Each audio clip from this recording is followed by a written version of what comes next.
Hey, what's up guys? MKBHD here, and this week the iPod Touch got an update, and possibly the last iPod update ever. Also, yes, this is an Austin Evans video title, and yes, I asked him if I could use it, and he said yes.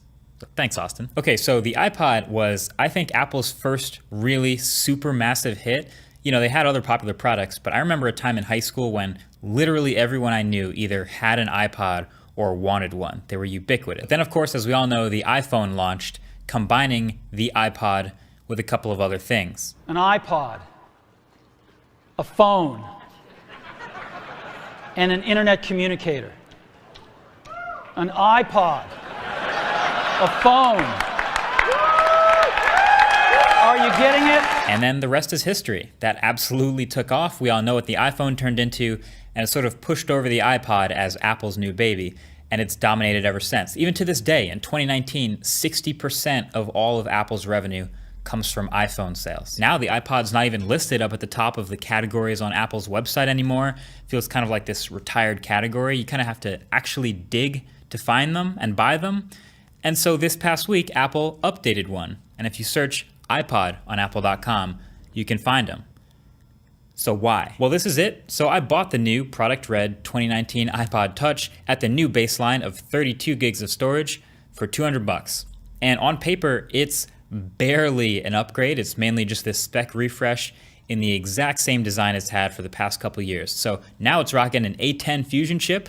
So yes, the chip from the iPhone 7, but that is still a pretty big upgrade.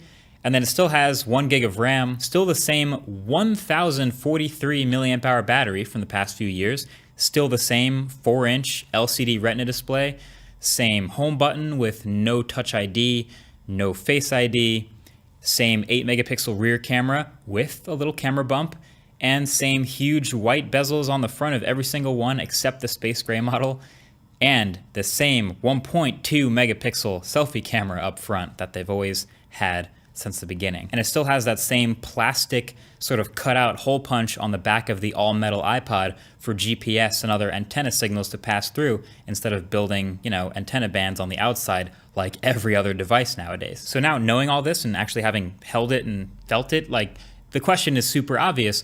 Why would anyone in 2019 buy a new iPod Touch, especially at $200, $300, even $400? But it's actually a little more reasonable than you might think. Well, except for the $300 or $400 variants. You should probably pretty much never have any reason to buy those. Like, it's just straight up robbery. You should just buy a used iPhone 7 or something at that price instead. So that's dumb. But the $200 one, that's a real thing. So first reason someone might buy this and not an iPhone is actually specifically because it's not an iPhone.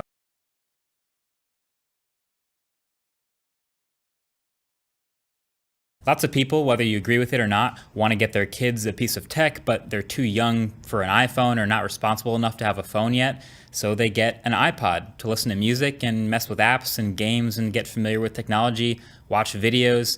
But they can't text or make calls like an iPhone would, but it still has iMessage and FaceTime and things like that to stay in touch with mom and dad and friends, when they're on Wi-Fi anyway.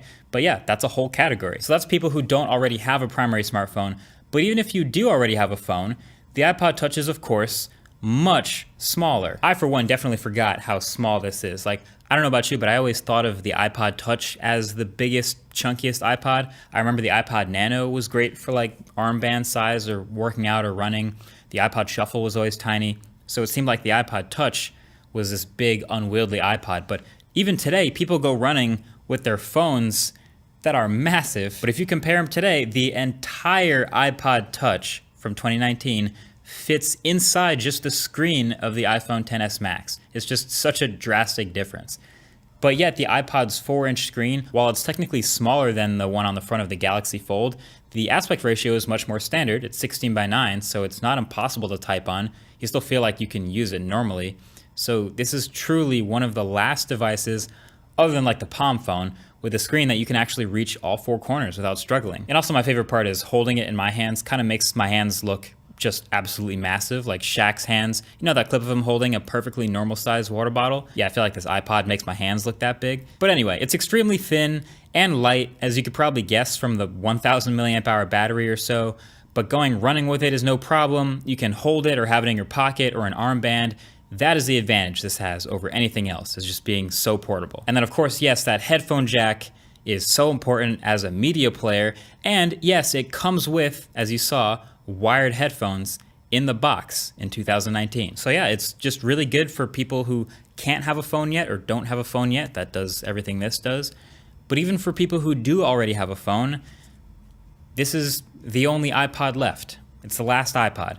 And iPods are just for playing music. So whether you use Apple Music or Spotify or whatever else, SoundCloud, it doesn't really matter. It's kind of still all happening in the cloud. So you don't usually need more than the 32 gigs of storage it starts with. You're set. I actually got my grandfather one of these a couple years ago, the last gen, specifically so he could listen to whatever music he wanted at any time. So as a music player, the iPod still does the job. Other than that, you know, the camera, it's a nice to have, but it's not that great. The selfie camera is obviously not great. It's 1.2 megapixels, but it's not even about the megapixel count. It's good enough for FaceTime or to take a perfectly average selfie. It's nothing spectacular for $200. And despite the abysmal specs on paper, this is a prime example where the numbers really don't tell the whole story. It still opens apps quickly and scrolls smoothly, and it's more than enough to just listen to music. And it's an excellent iPod. Oh, plus it's a bonus if you're a developer, you can just have a throwaway iPod as a device with the latest version of iOS to test things on. So is this the last iPod update ever?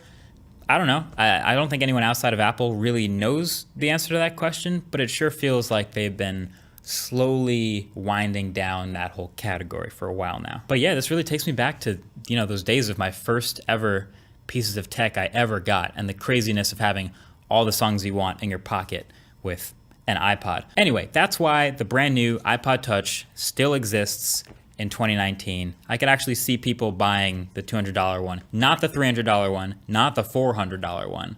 Don't get those. But if you get one, you could probably keep one of these around. Either way, thanks for watching. Catch you guys in the next one. Peace.